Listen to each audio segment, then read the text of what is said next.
Vamos lá. Mais um episódio do seu podcast Fermento em Pod. Aqui você vai ficar super ligado em crescimento, inovação, startups e tudo que você precisa saber para você, pessoal, e para a sua empresa. E o convidado de hoje nosso é o Juliano Bretas. Já esteve conosco uma outra vez. Agora o Juliano Bretas vai falar com a gente sobre inovação e sustentabilidade. Acertei, né? Isso aí. Chama o cara para dar entrevista e não sabe o que o cara vai falar. Faz muito tempo anterior. Já passou tanto tempo que eu já nem lembro. E, bom, para quem não conhece, Juliano Bretas, formado em Engenharia Elétrica pela Unesp, em Bauru, fez curso na Universidade da Califórnia de pós-graduação em Marketing na Universidade da Califórnia, em Berkeley. Na Miami School, especialização em Comunicação. E na UFSCar, MBA de Inovação. Eu já brinquei com você da outra vez, eu vou brincar de novo. Você estudou pra caramba, hein? Parabéns. Precisa, né? Mas tem que conhecimento é tudo. Exatamente. É tudo. E o mais sábio é como empregar esse conhecimento, né? Quer dizer, é o mais difícil. Também, né? E hoje o nosso assunto vai ser sobre, como eu já disse aqui no começo, sustentabilidade e inovação. É um assunto que está muito em pauta hoje, sobre sustentabilidade e inovação. Nós temos um outro podcast aí, um outro episódio, que a gente conversou sobre o RIDS, que vocês vão saber o que é um novo hub que está sendo criado aqui na região metropolitana de Campinas. Mas o assunto é muito importante e interessante. Então, assim, sobre sustentabilidade e inovação. Quanto isso hoje é importante para nós ou para a empresa? Eu acho que assim, quando a gente fala de inovação, acho que inovação já é algo que está mais disseminado, né? Assim, quando a gente fala de negócios, né? Eu acho que as empresas já entenderam um pouco que a gente não vai fazer a mesma coisa daqui a 5, 10... Acho que essa curva de tempo era mais longa, né? Então, assim, às vezes a empresa ficava 20, 30 anos fazendo a mesma coisa. Hoje, com essa mudança tecnológica, né, a gente vê essa curva exponencial. Então, em 1, 2 anos, o mercado já é completamente diferente do que era 1, 2 anos atrás. E eu entendo que agora, com essa outra disrupção aí que está chegando da inteligência artificial, isso vai ser ainda mais acelerado, né?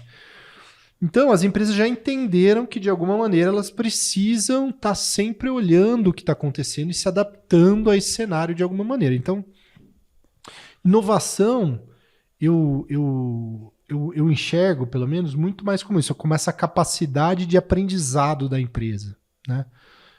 De como eu aprendo rápido, como eu mudo rápido minha rota e continuo entregando valor para o cliente, né? De alguma maneira posso até mudar o core do meu negócio, né? Ou criar um negócio novo. Mas isso está muito continua ligado a entregar valor para o cliente. Então, eu acho que a inovação, que eu vejo que ganhou muito notoriedade aí a partir das startups, né? Desse boom das startups, do livro do Eric Ries, o Startup Enxuta, né? Que a gente brinca que é um divisor de águas. Assim, esse livro, que é o Lean Startup em inglês, foi o que trouxe à tona esse modo de pensar das startups que está muito ligado a essa questão da inovação. De você estar próximo do cliente, entender todo dia o seu cliente, criar e melhorar constantemente, aprender, errar, testar, validar. Então, toda essa cultura está muito ligada a isso. Mas eu entendo que isso as empresas, de alguma maneira, né, já entendem que tem as necessidades. E quando você fala de inovação, você fala muito de estar sempre olhando para frente, né? O que vai acontecer, tentando antecipar. E quando você olha para frente, talvez não a tão longo prazo, a médio prazo, a gente não tem como não falar de sustentabilidade. Acho que isso já também é outro assunto vencido. Então, eu brinco que inovação e sustentabilidade estão intimamente ligadas. Que uma empresa que fala que é inovadora hoje e não olha a sustentabilidade, não é inovadora, você concorda? Assim, sustentabilidade é a próxima página dos negócios. Já é, né? Não é mais aquela coisa, eu posso ser ou não uma opção minha, não é mais uma opção, né? É algo que a gente já está entendendo que Quando o mercado de investimento começa a criar indicadores de sustentabilidade, é que a coisa começa a mudar de fato. Tem né? sentido. Exatamente. Então, isso já é disseminado hoje, né? As áreas de ESG dentro das empresas. O que é ESG? ESG é uma sigla que é Environmental, Social and Governance, que é assim, são os 3 pilares que eu preciso olhar quando eu falo de sustentabilidade. Então, é meio ambiente, social e governança. Governança é o que passa pela empresa. A gestão, entendi. Compliance, tudo isso que a gente vê. Mas ainda, como eu falei, né? Quando a gente fala de inovação, e a gente fala de sustentabilidade é o mais novo, né? As empresas estão entendendo, estão batendo cabeça, estão, de alguma maneira, se adaptando. E ainda eu vejo muito que as empresas não conseguiram fazer essa conexão ainda entre inovação e sustentabilidade. Hoje, a maioria delas ainda enxerga a sustentabilidade como um gasto, né? Como algo que eu falo, puta, vou ter que trocar meu fornecedor, que eu pagava baratinho lá da China de petróleo, por um fornecedor de... E isso é uma falácia, porque assim, se eu consigo conectar inovação e sustentabilidade, eu começo a enxergar a sustentabilidade como oportunidade de negócio. Por quê? Porque eu tenho hoje um consumidor, como a gente falou até no episódio de propósito, millennial, que está muito conectado a isso. Ele quer comprar um produto entendendo de onde ele veio, qual o impacto que ele gerou, se ele tem ou não, o que ele tem na sua composição. Então, se eu entendo que a sustentabilidade tem que estar conectada à inovação e gero oportunidades, eu posso criar produtos novos, eu posso entender novos mercados e atuar em novos mercados. Então, eu brinco nas empresas que eu passo, assim, né, que eu estou ainda com esse olhar de inovação e sustentabilidade, é que as duas coisas têm que caminhar juntas. A gente não pode falar de inovação hoje sem falar de sustentabilidade. Mas ainda é uma coisa muito nova, né? Uma coisa que todo mundo está entendendo e aprendendo, né? E como é que você, por exemplo, uma empresa, você chega na empresa, vamos supor, eu sou empresário, tenho minha empresa, eu quero entender e implantar esse espírito de inovação e essa, sei lá, esse dia a dia de inovação. Tem um processo para isso? Como é que é feito isso? Tem um processo. Esse livro, Lean Startup, é a base de tudo isso, né? Ele traz um passo a passo ali de como você implementar. O que você faz isso para implementar na empresa? Mas, basicamente, ele é um método científico. O que é um método científico? Você levantar algumas hipóteses, né? Como que funciona o método científico? Eu levanto algumas hipóteses, vou testar se aquela hipótese realmente funciona ou não. Eu ponho isso na prática para ver se aquilo rápido, né? Opa, isso aqui, essa hipótese aqui não existe. Pô, essa aqui é legal. Então, qual que é o primeiro passo? É você estar muito conectado com o seu consumidor, com aquele que consome o seu produto. A inovação, 99% está ligado a como o consumidor usa aquele produto, por que ele está usando aquele produto. Que é um pouco daquilo que você falou do DNA das startups, né? O DNA das startups, me corrija aí, veio no seguinte aspecto. Ela tenta entender as dores e as necessidades do cliente e cria alguma coisa para isso. Diferente do passado, que eu criava um produto, colocava no mercado, compra, quem quiser compra, não compra. Aí. Acho que essa é a grande inversão da visão do que é inovação. Né? A gente tinha aí até a década de 90 uma visão de que inovação era o P&D, né? Era pesquisa e desenvolvimento. Então o cara ficava fechado numa sala. Bolando alguma coisa engenhoca. Ficava 2 anos lá pensando num novo motor daquele carro e tal. E lançava, fazia marketing, vendia ou não vendia. Podia ficar 2, 3 anos até e não porque vendia nada. Quem diria que alguém precisava disso? Ou queria isso, ou compraria isso? Exatamente. Né? Então, a partir daí dos anos 2010, da segunda década dos anos 2000... começou a se entender isso. Não, primeiro eu tenho que... Todo produto, a gente até falou isso também no episódio passado, que eu crio, ele serve para alguma necessidade. Né? Então a caneca, ela não compra uma caneca, eu quero tomar um café, então eu preciso de uma caneca. Então eu começo a entender que todo produto que eu crio, ele está solucionando um problema, resolvendo uma necessidade. Né? Então entendeu-se que vamos começar a inverter esse jogo. Vamos primeiro ouvir dos clientes por que ele está usando aquilo, o que ele usa para resolver aquele problema, porque às vezes não existe um produto para aquilo, né? Então, o que ele faz, como que ele resolve aquilo, né? Então, inverteu-se e a partir desse entendimento Que aí você tem várias ferramentas, como a gente está falando, um mapa de empatia. Isso que eu ia comentar, sobre esse mapa de empatia. O mapa de empatia é uma ferramenta. É uma ferramenta. É uma ferramenta, um chart que você preenche, quem é o meu cliente, como ele pensa, como ele age, como ele compra. Tem vários quadrantes, você vai quadrante 1, ok. Com a visão do cliente. Eu tinha até anotado isso aí no outro. Então, vai falando. O Lean Startup começou a trazer, não só o Lean Startup, tem outras, o Customer Development, que é outra metodologia, tá tudo ligado à questão das startups. Esse Customer Development é uma metodologia disso, de desenvolvimento de cliente, que eles falam, né? Que é isso, você ir na rua, entender, para daí sim você criar algo que vá resolver aquele problema. E esse é um processo contínuo, né? Que é o que a gente falou, com essa mudança tão rápida e drástica da tecnologia, aquilo que eu criei ontem não necessariamente vai continuar resolvendo o problema amanhã. O problema pode continuar existindo, mas a maneira como eu resolvo aquele problema pode mudar ao longo do tempo. Como é, por exemplo, mobilidade. É um problema que sempre vai existir. O ser humano sempre vai. Salvo lá na frente, na Matrix, quando a gente estiver conectado lá, mas eu preciso sair daqui e chegar em algum lugar. Antigamente era carroça, cavalo, depois veio o carro. Agora a gente tem trem, daqui a pouco a gente tem carro autônomo, mas o problema é o mesmo, é mobilidade. Mas a tecnologia vai desenvolvendo novas maneiras de você resolver aquele problema. Então, essa mentalidade de inovação teve esse boom muito com essa mudança de chave, assim, de primeiro eu preciso entender meu cliente, aí a partir disso eu vou gerando novos produtos, novas oportunidades, isso gera inclusive novas oportunidades de negócio, né? Então você pega startups que criaram, a gente chama de spin-off, que são produtos ou outras empresas que surgiram dentro daquela necessidade e ele viu uma oportunidade e falou, putz, isso aqui pode ser uma outra empresa, um outro produto, e aí cria-se um negócio. Mas, obviamente, assim, a gente tem uma glamorização, né, de startups e tal, mas a gente enxerga ao longo do tempo que é muito desafiador também. Sim. Você fazer isso parar de pé, né? Você continuar entregando valor. Então, não é só o lado bonito, é o lado de você estar ali suando, fazendo, ouvindo, né? Tendo, de fato, essa mentalidade, né?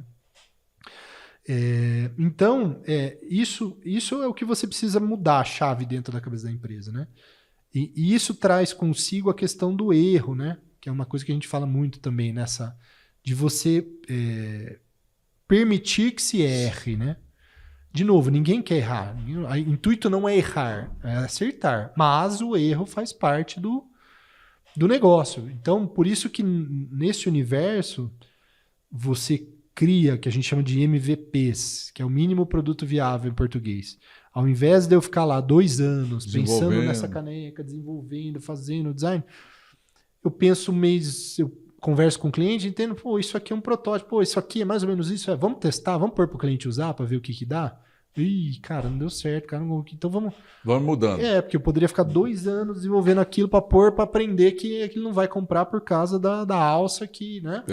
Então hoje trouxe essa questão de errar, mas errar com um propósito, ou seja, errar para aprender alguma coisa. Isso. Não é errar porque também a gente não pode glamorizar o erro. Né? Errar para você aprender, é aprendizado, né?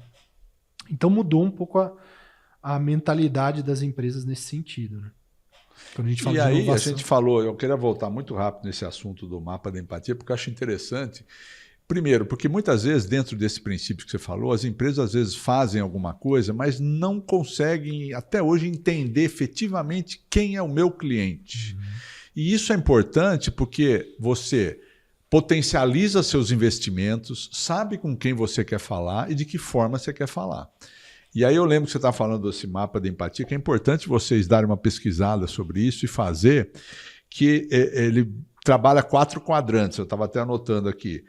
Pensar, ver, ouvir e falar. E o que ele faz? O que ele pensa, o que ele fala, o que ele ouve e o que ele faz, isso, né?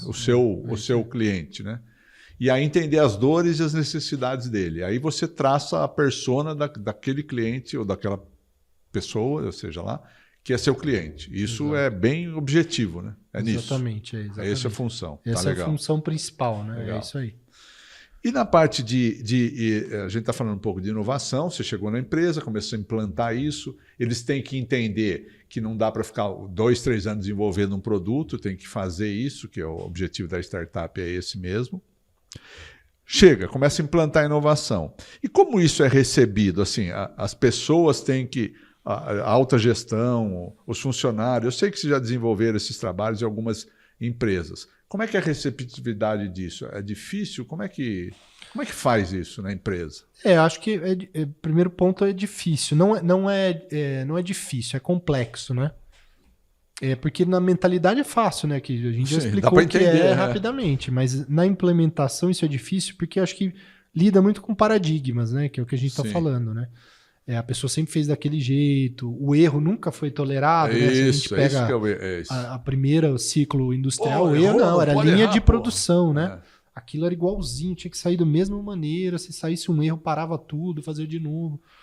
Então é uma mudança de cultura e paradigma, o primeiro ponto. Então isso é difícil porque é isso, a gente volta lá no ser humano, né? Uma mudança mindset, de mentalidade, da maneira de você construir e tudo mais.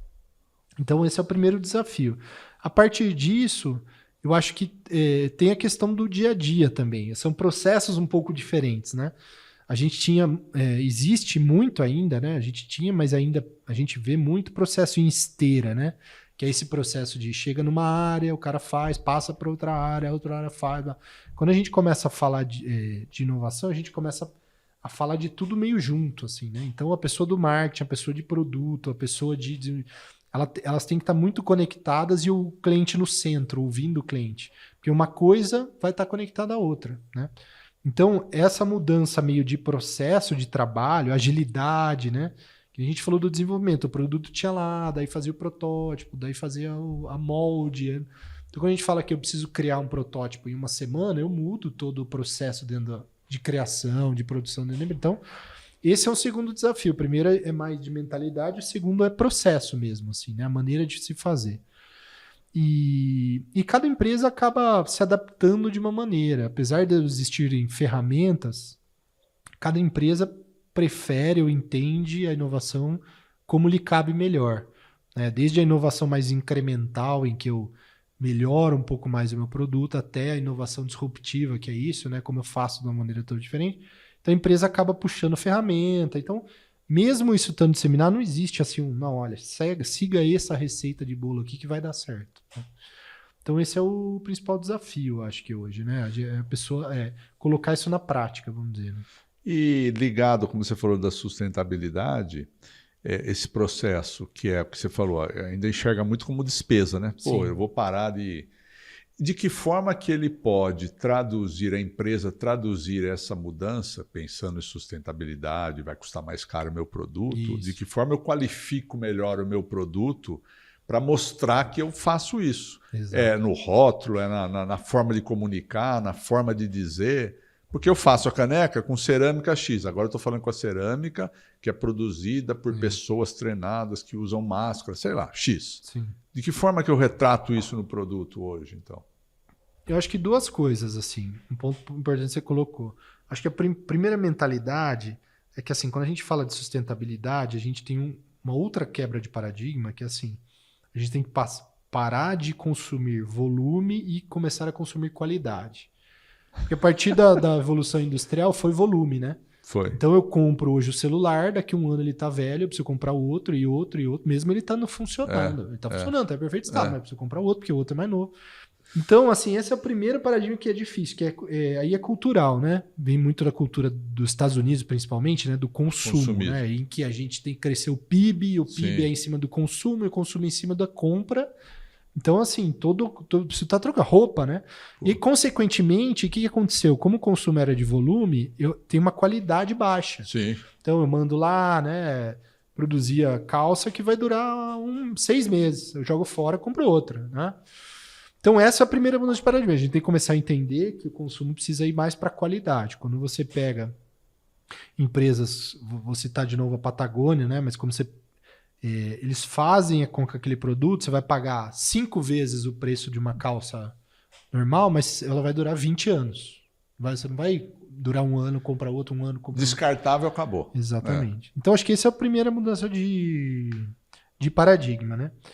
O segundo é isso que você falou. Eu acho que quando você fala de sustentabilidade, você acaba mudando um pouco o foco. A gente tinha muito foco no marketing, Sim. né? Que era assim, eu fiz esse produto o mais barato possível, que eu preciso vender muito desse produto, então eu vou fazer Massificar. televisão, internet, vai vender.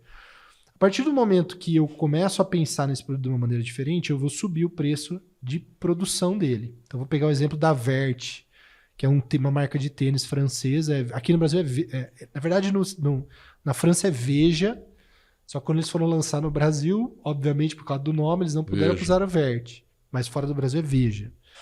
Eles fazem um tênis, e aí o tênis ele é todo pensado, a cadeia produtiva dele é toda sustentável, desde o latex que eles usam no tênis, que vem dos produtores da Amazônia, até o couro, que é blá, blá. Então o que acontece? O tênis, você vai comprar um tênis X aí, normal, industrial, você vai pagar 200. O Vert custa 800. Então você tem essa diferença. Mas o que acontece? Eles não investem nada em marketing, nada, R$0. Eles não já ajuda fazem a baixar o custo, né? todo aquele... E quando você pega um produto hoje, você pode escrever, mais de metade do preço dele é marketing. É marketing. Quando pega um... Não vou citar Nike, porque a Nike já está evoluindo muito, mas você pega uma dessas marcas globais, mais da metade do preço do produto é marketing. Então você já reduz, você já conseguiu equalizar mais a sua margem. E a partir disso, o produto e a maneira de agir da empresa vira o marketing da empresa, né? Então, aquilo que está por trás do que ele está fazendo, pegando de novo o exemplo da Veja, quem usa a Veja, o outro cara fala, puta, Veja, porque o cara é sustentável, o cara... Então esse é o marketing. Incorpora a marca, né?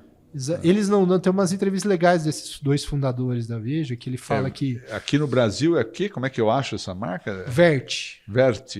Tem um Vzinho assim do lado do tênis. Mas tem uma entrevista interessante de um dos fundadores que ele fala assim, ele estava lá, eles têm um escritório legal lá em Paris, aí ligou um influencer bem conhecido, francês, assim, para ele, e falou, se você me der um Vert, um Veja eu vou usar, tal. Ele falou, não, vou te dar.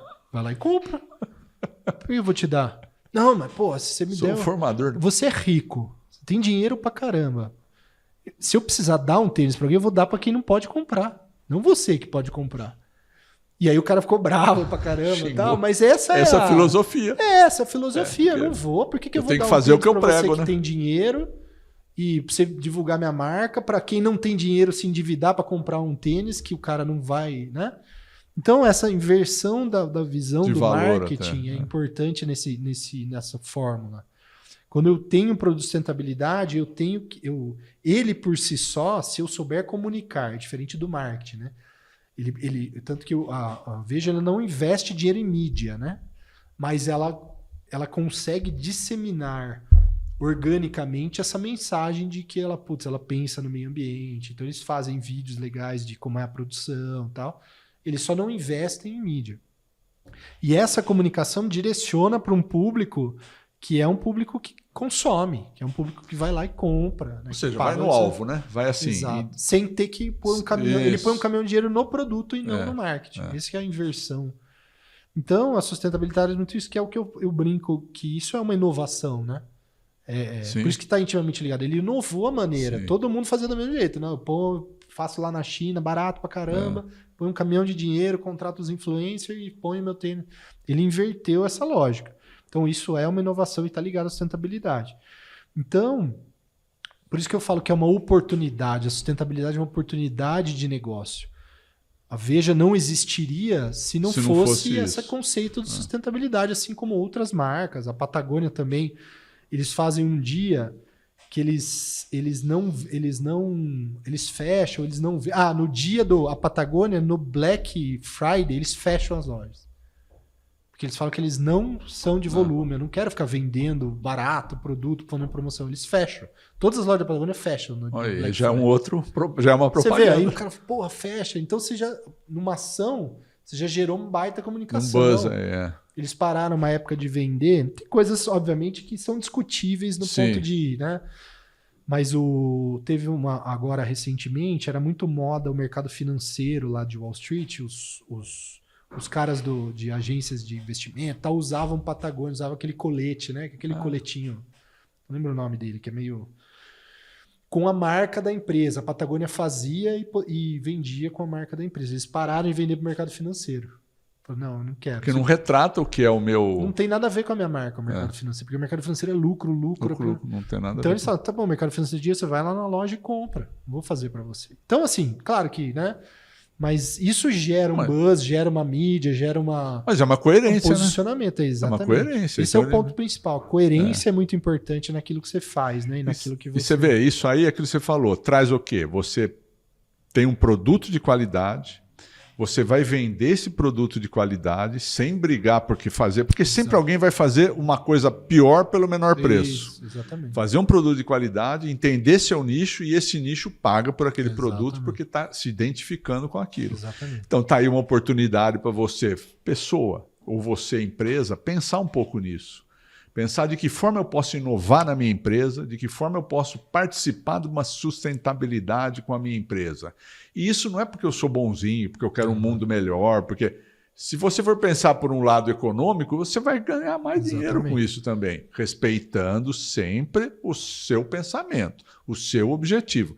Não adianta você mascarar isso também, né? Exatamente. Ah, eu penso sustentabilidade, e não faz nada disso também, não adianta. Isso é o que a gente chama de greenwashing. Tem esse termo, inclusive, criado para isso, né? Que é como se fosse uma lavagem de dinheiro, mas green, né? Do verde. Que é a empresa falar uma coisa e não fazer aquilo. E agir de outra maneira. Porque é bom para porque tá na moda, porque atrai público, né? Então, mas não é. E depois vai ver que não é isso que ela faz. Exatamente. Aí é pior, né? Aí é pior, porque hoje o impacto é muito grande, né? A rede social, então o cara... Então, essa questão da sustentabilidade é muito isso. Assim, a gente inverteu um pouco essa lógica que nós, consumidores, temos na cabeça de volume. Sim, sim. E a empresa entender que a maneira de pensar o produto é diferente. Mas você percebe, você falou dessa geração, a gente fala milênios aí, mas assim, essa geração mais nova, quando eu falo mais nova, é de, sei lá, 20, 30 anos hoje. Já tem isso muito forte na cabeça, não tem? Você percebe isso no dia a dia? Eu percebo, eu tenho minha filha, Paola. Pô, às vezes ela fala, não, pai, tem que comprar esse aqui. Eu falei, mas Paola, é mais caro. Não, mas é mais caro, mas é melhor por causa disso. E ela vai lá, pega o rótulo. Não, mas esse aqui não é produzido, é produzido não sei onde. Não, isso não é bom. Roupa de uma marca X aí, que todo mundo sabe. Não, eu não compro mais dessa marca. Por que não? Porque ela tem trabalho escravo. Sim. Cara, é muito natural isso nessa geração, né? E essa geração que está fazendo o mercado hoje, né? Sim, claro. É isso. Então você, empresário, tem que produzir para essa geração agora. Não adianta você querer continuar produzindo para uma geração como a minha, que ia pelo mais barato, bonzinho, mas mais barato. Esse aqui tá bom aqui, vamos. É claro, eu acho tem que produtos de qualidade. Isso acho que é a mudança cultural que a gente percebe daquela coisa dessa mudança que eu falei, né? Do ter para o ser, né? A gente tinha nas gerações anteriores à nossa, muito essa coisa... Esse é um papo mais sociológico e filosófico, né? De você trabalhar, ganhar um dinheiro, comprar sua casa, comprar um carro, financeiramente você ter coisas ter materiais, coisas, né? Para uma geração que está um pouco mais desapegada. Ninguém mais quer ter carro, não quer ter carro, não quer... Casa, eu quero estar aí, morar ali, Airbnb, eu vou morar um tempo em tal lugar. Então isso gera uma outra maneira, por isso que a gente fala da inovação está conectada ao consumidor, que então, precisa entender a cabeça do consumidor e criar produtos mais direcionados a ele. Né? É isso aí. Então tá aí uma dica para você que tem empresa ou que está montando a sua empresa, entender isso. Que é inovação tem que estar no seu DNA e sustentabilidade também. E mais informações, o que você precisar, pode contar com a gente aqui do Fermento em Pod. Entra nos nossos redes sociais, que é, de novo lá, Instagram, o que mais aí, Elô? Face, Instagram, YouTube, podcast, no Spotify. Estamos aí para te ajudar. E o nosso objetivo é passar informação, para que você possa também assimilar tudo isso. Mais uma vez, obrigado. Então, eu que agradeço. De novo, obrigado pela sua presença, de coração mesmo, viu? Obrigado eu. E parabéns pelo trabalho aí. Obrigado. Então já sabe, hein? Quiser resolver o problema da sua empresa, olha, Juliano Bretas é o cara da solução. O nosso podcast, Fermento em Pod, fica por aqui. Fiquem atentos aos nossos próximos episódios. É isso? Isso mesmo. Tá vendo? Tô aprendendo até os termos de podcast. Obrigado e um abraço a todos.